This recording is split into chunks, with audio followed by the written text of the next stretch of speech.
क्या है, इसके बारे में हम चर्चा करेंगे और कुछ श्लोक उनके बारे में भी हम चर्चा करेंगे। तो शुरुआत करेंगे जय राधा माधव भजन से। जय राधा माधव कुंज बिहारी,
ज्ञानतिमिरन्धस्य ज्ञानाञ्जनशलाकया चक्षुरुन्मिलितं येन तस्मै श्रीगुरुवे नमः।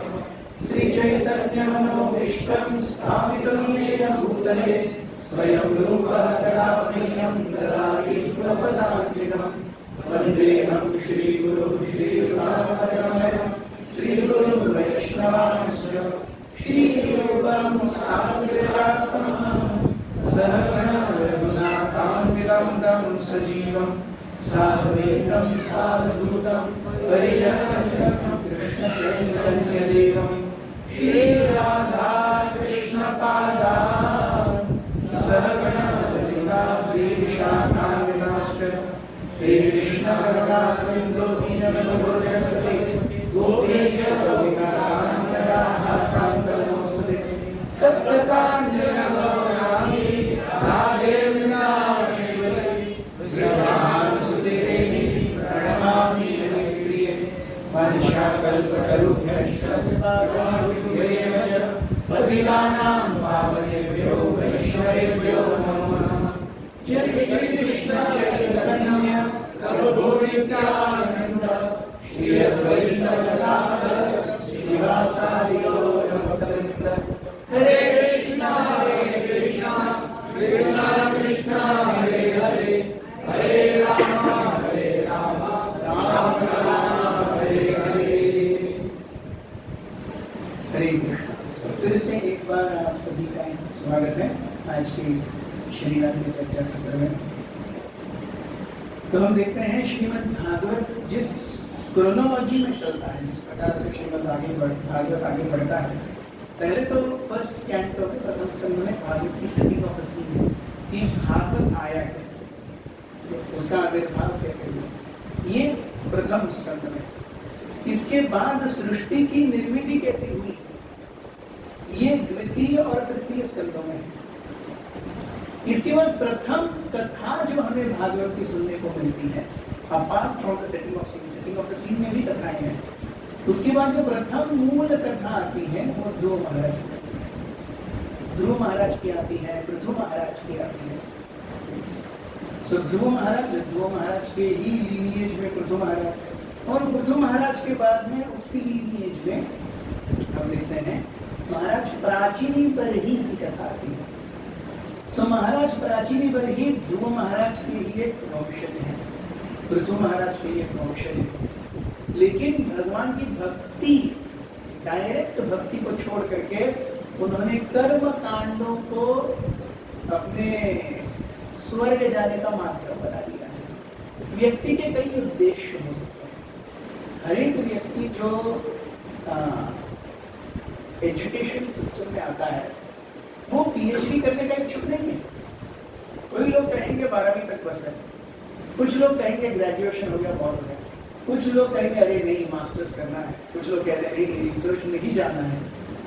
सो हर एक व्यक्ति जो एजुकेटेड है उसकी एजुकेशन में आने की जो इच्छा है और जो the end result what one aspects from that education it varies. उसी प्रकार से आध्यात्मिक जीवन में भी कितने डिवोटीज आते हैं, कितने लोग आते हैं, उनमें से हर एक की इच्छा क्या क्या है वो अलग अलग है। और वेदों में इन सारी इच्छाओं को मतलब एक तरीके से माना गया है कि हाँ भाई ये इच्छा हो सकती है। अधिकांश लोग जो आध्यात्मिक जीवन में भी आते हैं वो कहीं ना कहीं अपने लिए कुछ अच्छा मांगने के लिए आते हैं। मेजॉरिटी ऑफ अस, हम देखेंगे यहाँ आने से पहले भी, हम सभी, मैं भी, मंदिर में जाने का कंसेप्ट क्या है, 10-12 रुपए देना है, 2-3 फूल देना है और उनसे बोलना है बाबा सब ठीक ठाक हो जाए, सब दुख दूर कर दो।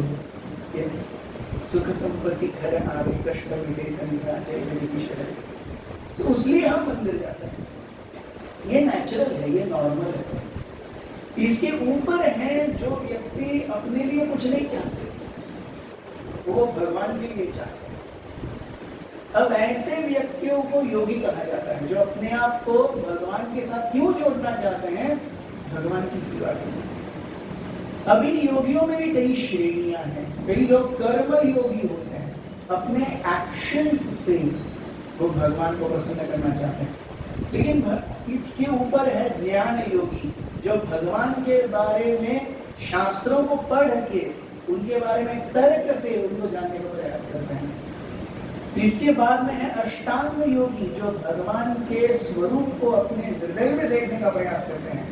अष्ट अंग योग से यम, नियम, आसन, प्राणायाम, प्रत्याहार, ध्यान, धारण, ध्यान और समाधि। सो इसके अलग अलग, सो जिस प्रकार से आप आगे जाएंगे, इट इज एग्जैक्टली राइट। आप 12वीं पास करिए, 12वीं के बाद आप इंजीनियरिंग चूज करेंगे तो अलग सब्जेक्ट पढ़ेंगे, मेडिसिन चूज करेंगे अलग सब्जेक्ट पढ़ेंगे, आप फार्मेसी चूज करेंगे अलग सब्जेक्ट्स पढ़ेंगे। उसी प्रकार से आप योगी बनना चाहते हैं, किस प्रकार का योग आप करना चाहते हैं उसके हिसाब से आप अलग अलग ग्रंथों को पढ़ेंगे। आपकी अलग अलग रूप से श्रद्धा तैयार की जाएगी।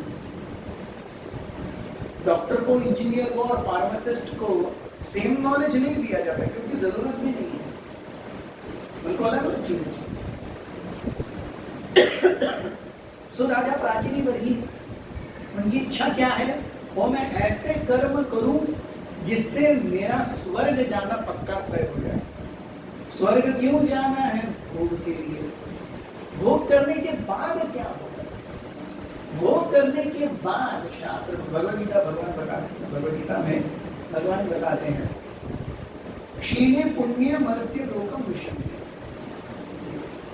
जब तक हमारे पुण्य है तब तक स्वर्ग लोक में भोग मिलता है, और जैसे ही पुण्य क्षीण हो जाते हैं हम वापस इस धरती पर आ जाते हैं।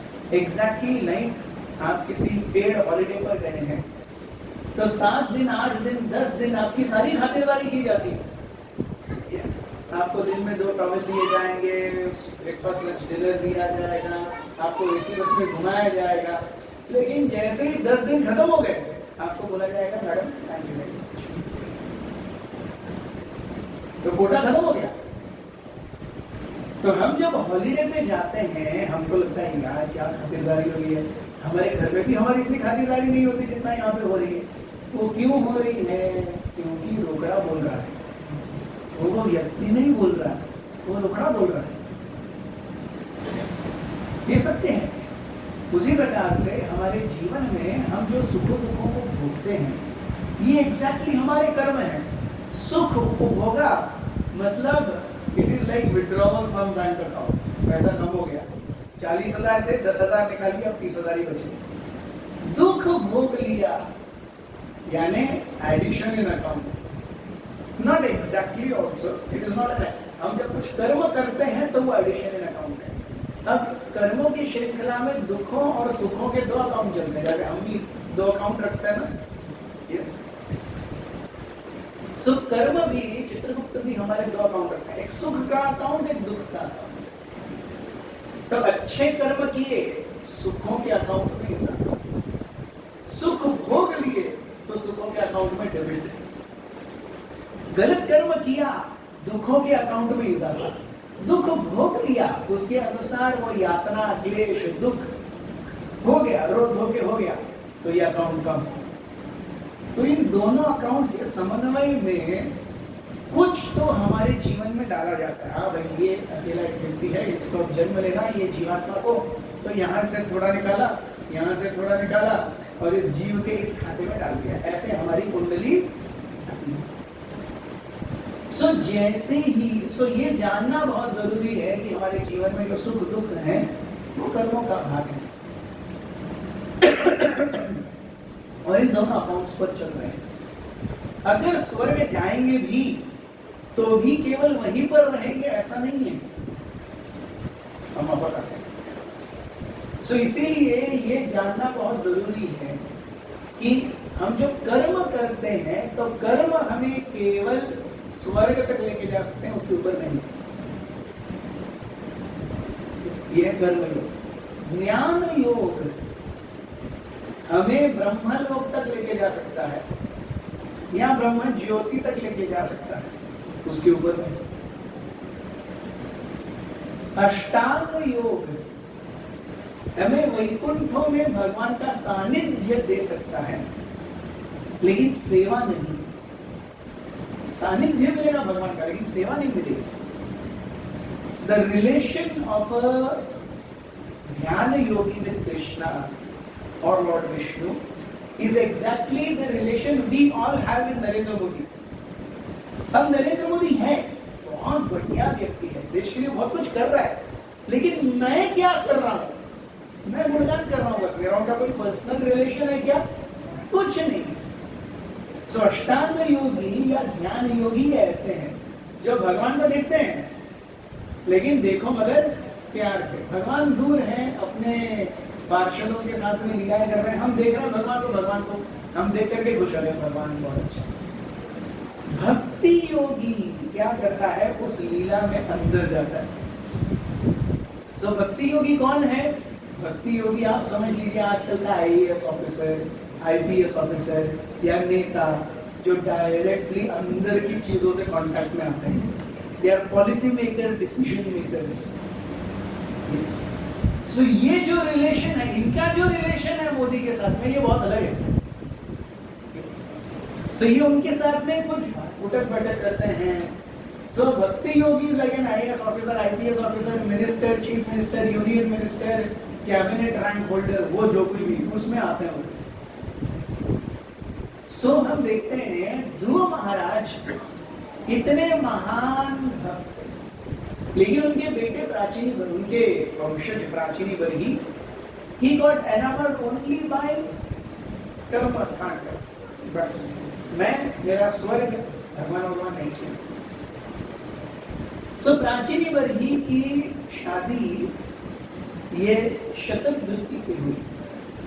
शतद्रुति ये बहुत सुंदर थी। शतद्रुति और प्राचीनी बरही के 10 पुत्र हुए। प्राचीनी बरही ने, वेरी इंटरेस्टिंग, प्राचीनी बरही अपने 10 पुत्रों को कहते हैं जाइए और भगवान विष्णु को प्रसन्न करने के लिए तपस्या कीजिए, और फिर आप आइए और आप शादी कीजिए और अपनी प्रजा को बढ़ाइए। तो मैं सभी थोड़ा आगे आ जाएगी,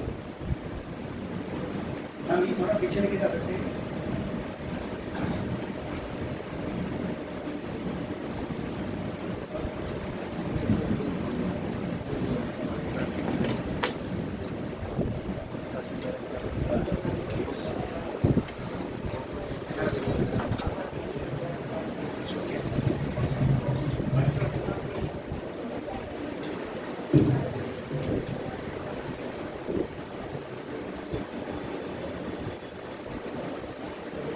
तो शतद्रुति और महाराज प्राचीनी बरही के 10 पुत्र हुए। और वेरी इंटरेस्टिंगली महाराज प्राचीनी बरही ने अपने 10 पुत्र को कहा, you go and worship Vishnu, और विष्णु की सेवा से क्या करो, विष्णु को प्रसन्न करके वरदान लेके आओ और बाद में शादी करो, अच्छे बच्चे पैदा करो। तो इसी भगवान विष्णु को प्रसन्न क्यों करना है?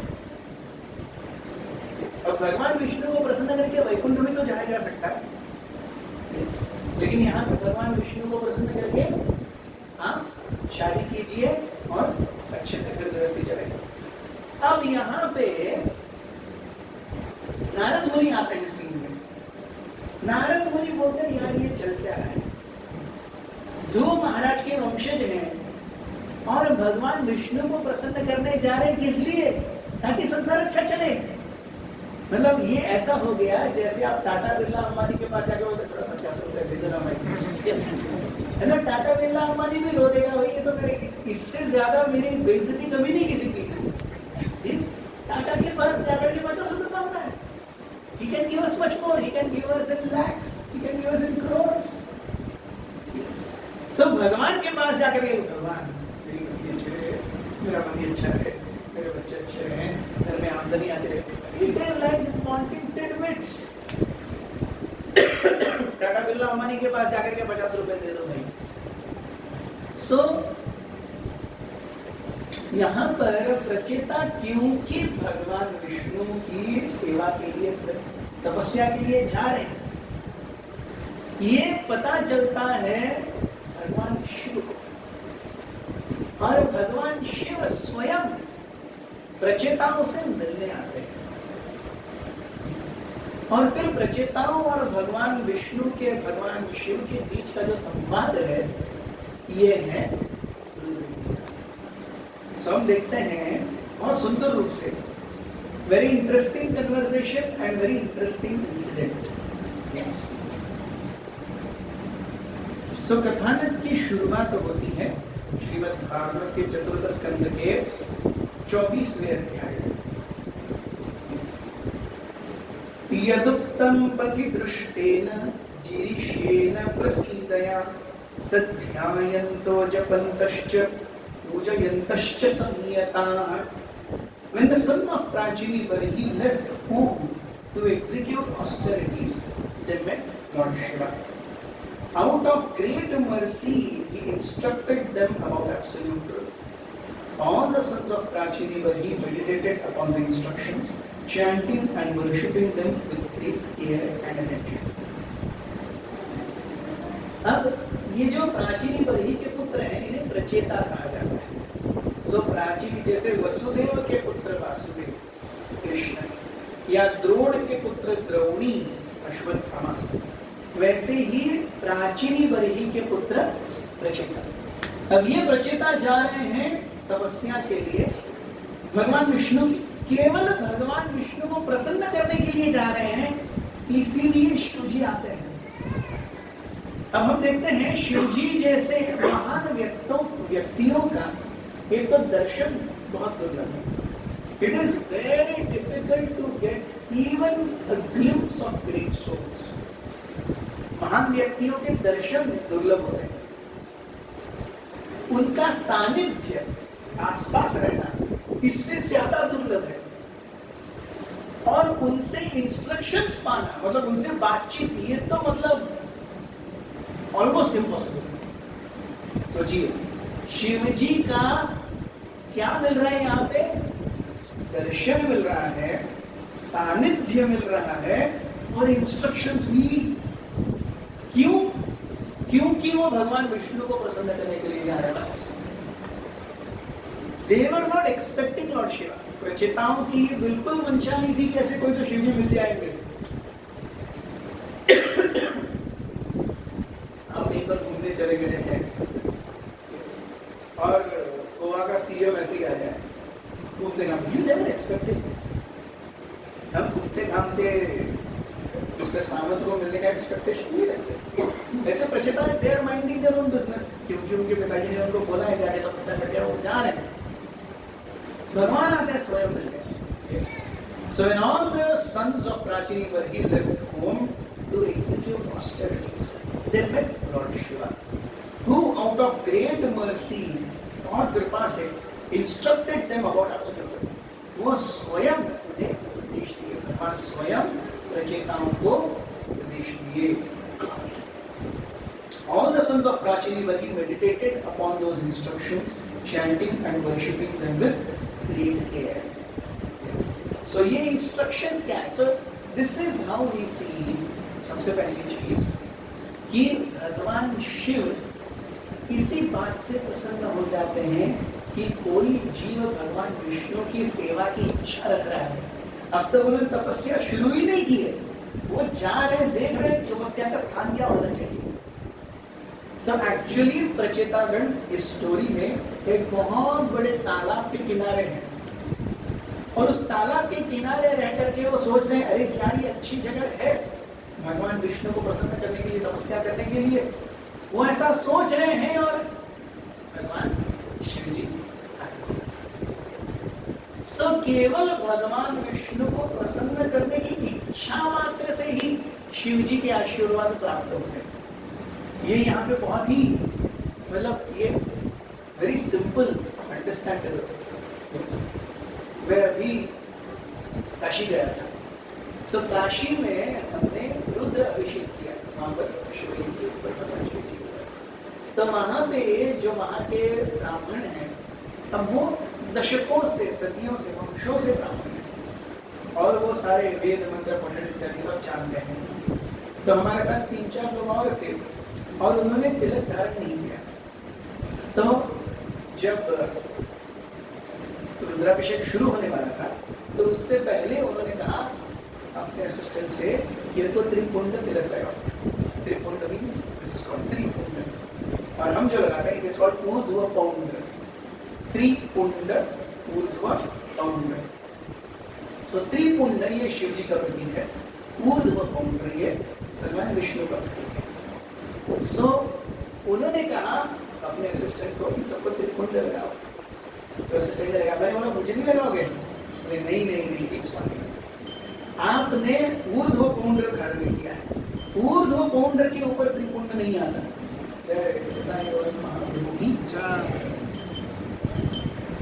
Very interesting statement. ऊर्ध्व पौंड्र के ऊपर त्रिपुंड नहीं आता, त्रिपुंड के ऊपर ऊर्ध्व पौंड्र आ सकता है। मैंने बोला ऐसे कैसे? उन्होंने कहा बहुत सिंपल है, जैसे मैं हूं, मेरे पिताजी हैं, मेरे ऊपर मेरे पिताजी का नाम आ सकता है, लेकिन मेरे पिताजी के ऊपर मेरा नाम नहीं आ सकता। उनका स्थान बड़ा है, उनका ओहदा बड़ा है। उसी प्रकार से त्रिपुंड के ऊपर ऊर्ध्व पौंड्र आ सकता है, लेकिन ऊर्ध्व पौंड्र के ऊपर त्रिपुंड नहीं आ सकता। और ये कौन कह रहे हैं? ये काशी के ब्राह्मण जो वहां पर नियमित अभिषेक करते हैं, सदियों से दशकों से वो परंपरा लेके आ रहे हैं, वो कह रहे हैं। अर्थात भगवान शिव भी भगवान विष्णु को अपना आराध्य मानते हैं। And it is also getting clarified by the fact here कि रुद्र गीता भगवान शिव अपने आप बोलते हैं। प्रचेता एक्सपेक्ट नहीं कर रहे कि शिव जी आकर के हमें कुछ इंस्ट्रक्शन देंगे, शिव जी अपने आप आते हैं।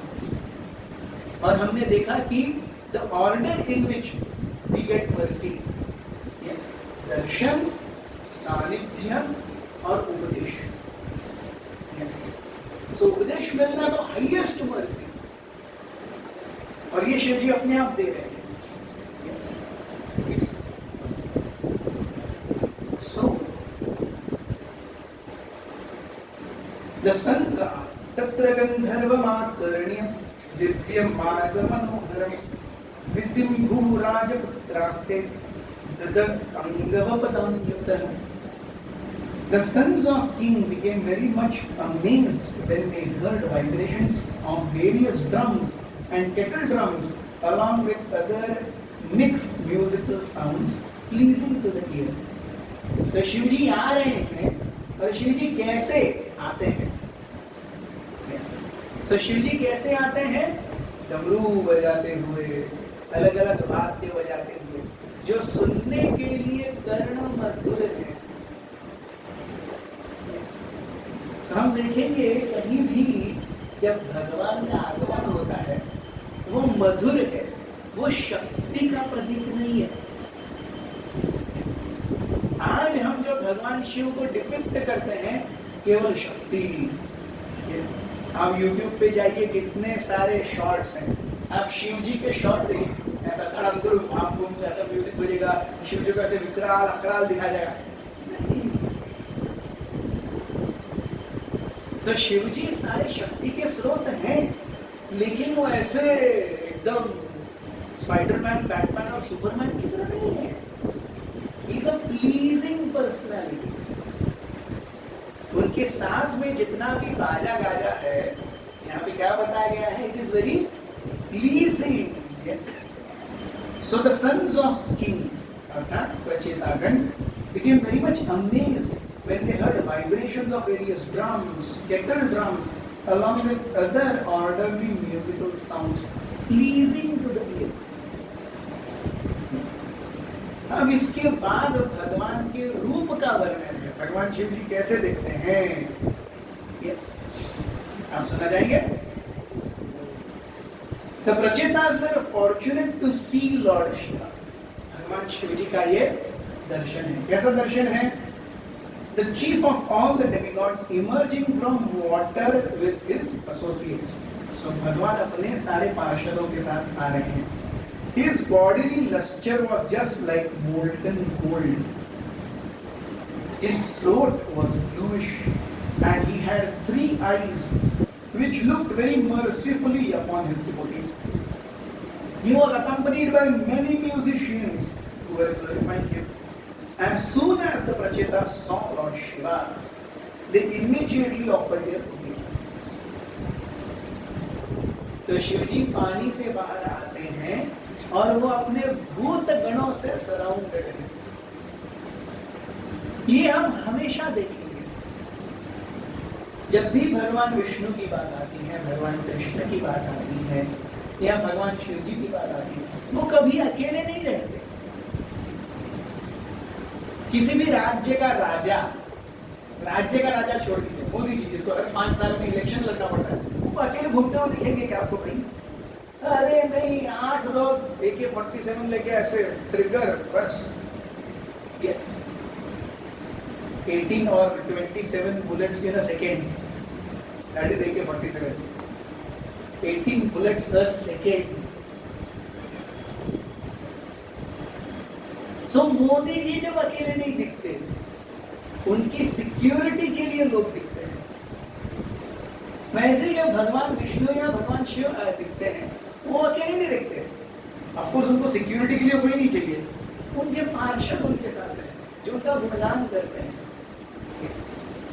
हम चैतन्य चरितामृत में भी देखते हैं, जब कृष्णदास कविराज गोस्वामी भगवान नित्यानंद प्रभु का वर्णन करते हैं, वो he is of a bluish complexion, he is वो ऐसे एकदम नीले रंग की धूसर सी कांति के हैं, और वो ऐसे चल रहे हैं जैसे हवा में तैर रहे हो। उनके आजू बाजू में उनके कई सारे पार्षद हैं जो कोई उनको चामर कर रहा है, कोई मोरपंख कर रहा है, कोई छत्र लिए है, कोई तांबूल दे रहा है, कोई उनको माला पहना रहा है, कई सारे भौरे उनके आजू बाजू करके घूम रहे हैं। इसी प्रकार से हम देखते हैं शिव जी अकेले नहीं है। सो कहने का तात्पर्य क्या है? भगवान का दर्शन कभी अकेले में नहीं होगा, क्योंकि भगवान कभी अकेले होते ही नहीं है। हमारा ये मानना है, हम समझ लेते हैं, अरे मुझे भगवान दिख जाएंगे और मुझे भगवान का दर्शन मिलेगा। भगवान का दर्शन कैसे मिलेगा? मैं और भगवान, ऐसे कभी नहीं होगा।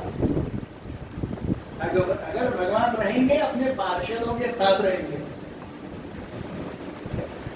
इनफैक्ट हमारे लिए एक बार एक और महान तपस्वी भक्ति सिद्धांत सरस्वती ठाकुर के पास गए और कहने लगे कि मुझे कल रात को कृष्ण स्वप्न में आए। तो भक्ति सिद्धांत सरस्वती ठाकुर ने उनसे पूछा, क्या उनके बाजू में माया खड़ी थी?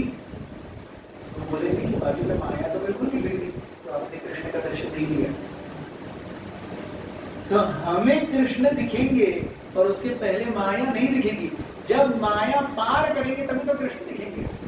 अभी तो काम, क्रोध, लोभ, मोह, मद मत्सर इसी में जुटे हुए हैं और हम सोचते हैं हम तो कृष्ण का स्वप्न आ रहा है, कृष्ण ये करते हैं हमारे साथ, हमारे ये अरे मनोभ्रम है ये सब, मनोभ्रम है ये सब। भगवान आने से पहले हम ऐसे शुद्ध हो जाएंगे जैसे दूध के ऊपर का घी। चरित्र से, मन से, बुद्धि से, विवेक से, आदतों से, ये तो पहला चीज है, तब तो भगवान आएंगे। अंदर सब झोल है और मन में भगवान आ रहे हैं, ऐसा कभी नहीं होता है जी। नक्काशी खान तो झोल में डूबे हुए हैं। मन खाली करेंगे एक दूसरे का तो कोई एक दूसरे को देखेगा भी नहीं। आप मुझे नहीं देखेंगे अगर मैं अपना मन खाली करके आपके सामने रख दूंगा। बोलेंगे प्रभु जी 10 किलोमीटर दूर रहो आप। हमने आपको अलग समझा था जब आप खेत में दिखे थे। मन गलत है, मन नास्टी है। ऐसे में भगवान आएंगे, भगवान दिख गए और वो अकेले तो कभी नहीं दिखेंगे। भगवान हमेशा अपने पार्षदों के साथ रहेंगे। भगवान हमेशा अपने पार्षदों के साथ ही दिखेंगे। सो यहाँ पर भगवान अपने पार्षदों के साथ आ रहे हैं and he starts giving instructions. Yes. Lord Shiva are very pleased with the Prachetas because generally Lord Shiva is the protector of pious persons and persons of gentle behavior.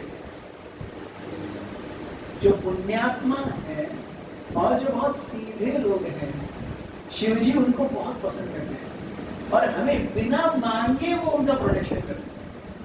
आपको मांगना भी नहीं पड़ेगा, आपका प्रोटेक्शन हो रहा है। अगर हम जीवन में सीधे हैं और नम्र हैं। शिव जी का वरद हस्त हमारे सर के ऊपर है, ये जान लीजिए, ये भागवत में लिखा हुआ है। अगर हम टेढ़े हैं तो फिर भगवान विष्णु हमें देख रहे हैं, ये भी जान लीजिए। जो सीधे हैं उनको शिव जी हमेशा प्रोटेक्ट करते हैं, और जो टेढ़े हैं उनको भगवान विष्णु अपनी टेढ़ी उंगली करके निकालते हैं, ये भी जान लीजिए। और भगवान विष्णु जब उंगली टेढ़ी करते हैं तो बहुत दर्द होता है, इसलिए अच्छा है जल्दी सीधे हो जाए। So Lord Shiva being very much pleased with the princess, he began to speak. अपने आप बात कर रहे हैं, अपने आप बात कर रहे हैं। क्या बातें करते हैं? अब ये जो प्रार्थनाएं हैं, ये जो संवाद है, ये रुद्र गीता है। तो आपको सेटिंग ऑफ द सीन समझ में आ गया? यस, सेटिंग द सीन किया है। प्राचीनी बरही, उनकी शादी, उनके 10 बच्चे, और प्राचीनी बरही उनसे कहते हैं कि आप जाइए और भगवान विष्णु को प्रसन्न करके फिर राज्य का ताम झाम निकालिए। यहाँ पे और एक और बहुत महत्वपूर्ण चीज, प्राचीनी बरही अपने बच्चों से एक्सपेक्टेशन क्या रखते हैं? एक्सपेक्टेशन है कि वो राज्य संभाले। फिर भी उसके लिए भी वो कहते हैं कि विष्णु की तपस्या करके आओ, which means कि चाहे वो बच्चा राजा ही क्यों न हो, हर व्यक्ति को अपना खुद का कुछ मेरिट चाहिए। केवल राजा का बेटा है इसलिए राजा बनेगा नहीं, उसे सबके सामने अपनी खुद के शक्ति को, सामर्थ्य को, विद्वत्ता को ये दिखाना होगा। हम देखते हैं महाभारत में भी जब द्रोणाचार्य कहते हैं आपकी क्या बोलते हैं मार्शल आर्ट ट्रेनिंग समाप्त हो गई, तो सारे लोगों के सामने, हस्तिनापुर के सारे लोगों के सामने पांडवों का और कौरवों का शक्ति प्रदर्शन था। और वहीं पर कर्ण आते हैं और कर्ण बोलते हैं मैं भी कुछ करूंगा, तो द्रोणाचार्य बोलते नहीं आप राजा नहीं हो, तो दुर्योधन उनको अंगराज्य का राजा बना देते हैं तुरंत उधरी। ये सब उधर होता है। तो केवल राजा का बेटा है इसलिए वो राजा बनेगा, ऐसा भी नहीं था। One has to prove one's mettle individually. एक आईएएस ऑफिसर का बेटा आईएएस ऑफिसर बनेगा नहीं, उसे अपने आप से आईएएस की परीक्षा पास करनी होगी तब वो ऑफिसर बनेगा। सो हम देखते हैं कि प्राचीनी पर ही कहते हैं आप जा करके विष्णु को प्रसन्न करके आइए, which means qualification was given paramount importance, not just seminal birth. So ये यहाँ पर भी खंडित होता है कि अरे ब्राह्मण का पुत्र ही ब्राह्मण बनेगा, क्षत्रिय का पुत्र ही क्षत्रिय बनेगा, नहीं, इंडिविजुअल क्वालिफिकेशन दिखाना होगा। केवल ब्राह्मण का पुत्र इसलिए ब्राह्मण और शूद्र का पुत्र इसलिए शूद्र नहीं। अब देखते हैं जाबाली नाम भूल गया, एक बच्चा जिसकी माँ दासी थी। सो दासी मीन्स उस कितने लोगों ने उनके साथ में ये किया होगा पता नहीं, उनका एक बच्चा हुआ। सो ये बच्चा जाता है, ऋषि मुनि का भी काम है तो कि मुझे आपसे विद्या ग्रहण करनी है। लोग कहते तुम्हारे पिता का नाम क्या है? पता नहीं। वो अपने माँ के पास आता है, तो मेरे पिताजी का नाम क्या है? गुरुजी पूछ रहे थे। तो मुझे भी पता नहीं तुम्हारे पिताजी का नाम क्या है। वो जाके के गुरुजी को बता देता है, मेरी माँ को भी पता नहीं मेरे पिताजी का नाम क्या है। तो गुरुजी कहते हैं, वो साधु कहते हैं, अरे तुम सत्य बोलते हो, तुम यहाँ झूठ भी बोल सकते हो, तुम सत्य बोलते हो, इसका अर्थ तुम ब्राह्मण पुत्र आ जाओगे। और इसके विपरीत हम देखते हैं कि कर्ण और परशुराम जी का एपिसोड। कर्ण बोलते हैं मैं क्या हूँ? ब्राह्मण हूँ। और जब परशुराम जी उनके सर पर अपने उनकी गोद में अपना सर रख करके लेटे हुए थे और एक बिच्छू काटने लगा, और कर्ण ने बहुत समय तक सहन किया। अल्टीमेटली जब परशुराम जी जागते बोलते रहे तुमने इतना सहन कैसे किया, मुझे उठाए क्यों नहीं? नहीं, मैं आपकी स्लीप को डिस्टर्ब नहीं, मैं आपकी नींद को डिस्टर्ब नहीं करना चाहता। बोलते इतनी सहनशीलता ब्राह्मण में कभी नहीं होती। इसका मतलब तुम ब्राह्मण नहीं हो और तुमने मुझसे झूठ बोला, तो वो श्राप देते कि जब तुम्हें सही में जरूरत होगी मेरे द्वारा सिखाई गई विद्या की, तुम्हें कुछ याद नहीं आएगा। तो यहाँ हम देखते हैं कि individual qualification is given lot of importance, not just seminal, किसके बेटे हो नॉट इंपॉर्टेंट, आपका स्वयं का कर्तव्य क्या है, that is important. Any person, Shiv ji कहते हैं, any person who is surrendered to the Supreme Personality of Godhead Krishna, the controller of everything, material as well as living entities, is actually very dear to me. कोई भी अगर भगवत भक्त है तो मुझे बहुत प्रिय है। शिव जी कहते हैं, हमने देखा पहले ही कि जो सीधा व्यक्ति है और जो नम्र है, शिव जी का वरद हस्त ऐसे ही मिला। सेकेंड कैटेगरी, जो भगवान कृष्ण या भगवान विष्णु का भक्त है, ऐसे ही वरद हस्त है शिव जी का। यस, वे कहते हैं a person who is executing his or her occupational duty properly for 100 births becomes qualified to occupy the post of Brahma, and if he becomes more qualified, he can approach Lord Shiva. And a person who is directly surrendered to Lord Krishna or Vishnu in unalloyed devotion is immediately promoted to the spiritual planets. तो 100 वर्षों 100 जन्मों तक अपने सारे धर्मों का पालन जो किया है वो ब्रह्मा होने के योग्य है। इसके ऊपर शिव जी का भक्त है और इसके ऊपर भगवान विष्णु की शरण लिया हुआ भक्त है। तो सोचिए, हम सबको इस स्थान पर जाने का अवसर प्राप्त है।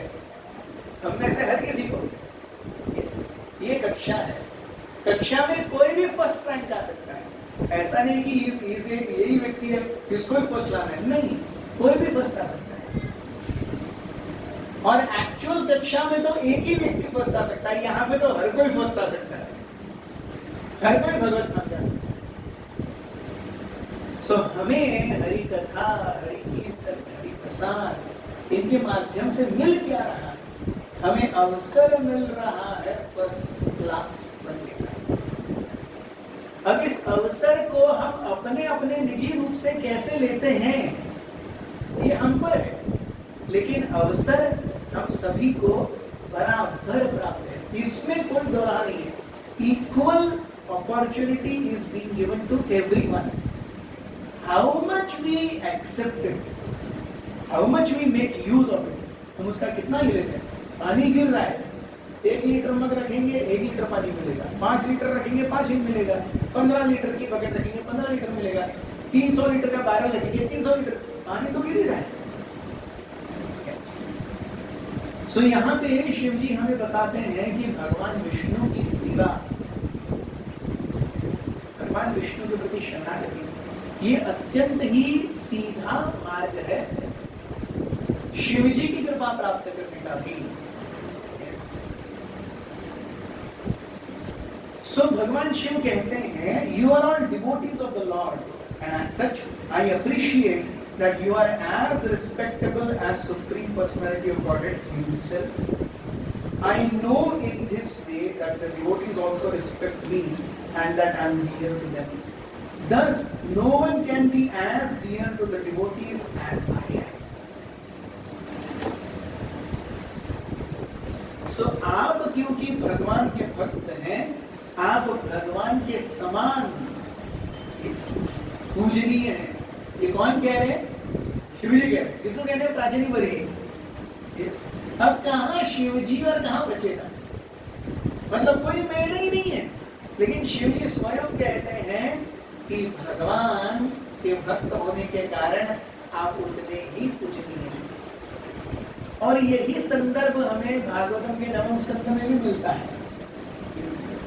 जब दुर्वासा मुनि प्राचीनी बनी को दुर्वासा मुनि अम्बरीश महाराज को मारने के लिए राक्षस उत्पन्न करते हैं अपनी जटा से, तो भगवान विष्णु अपना सुदर्शन चक्र भेजते हैं, वो सुदर्शन आकर के उस राक्षस को खत्म करता है और दुर्वासा मुनि के पीछे लगता है उनको खत्म कर देते हैं। अब दुर्वासा मुनि स्प्रिंट कर रहे हैं 100 मीटर 200 मीटर नहीं, यहाँ से इंद्र लोग जाते हैं, बोले रक्षा करो, क्या हो गया, सुदर्शन पीछे नहीं, ब्रह्मा जी के पास जाते, ब्रह्मा जी के पास जाते हैं, बोले रक्षा करो, क्या हो गया, सुदर्शन पीछे, सॉरी शिव जी के पास, शिव जी के पास जाते हैं, शिव जी मैं तो आप ही काम हूँ, रक्षा करो, क्या हो गया, सुदर्शन पीछे, सॉरी शिव विष्णु के पास जाते, विष्णु के पास जाते हैं, बोलते हैं अहम भक्त पराधीन, मैं अपने भक्तों का दास हूँ। कौन बोलते हैं, विष्णु बोलते हैं अहम भक्त पराधीन, I am a servant of my devotees. बहुत ही सुंदर लाइन है, भगवान विष्णु एक श्लोक में कहते हैं मैं भगवान हूं क्योंकि मैं अपने भक्तों की चरण धूल अपने सर पे लगाता हूं।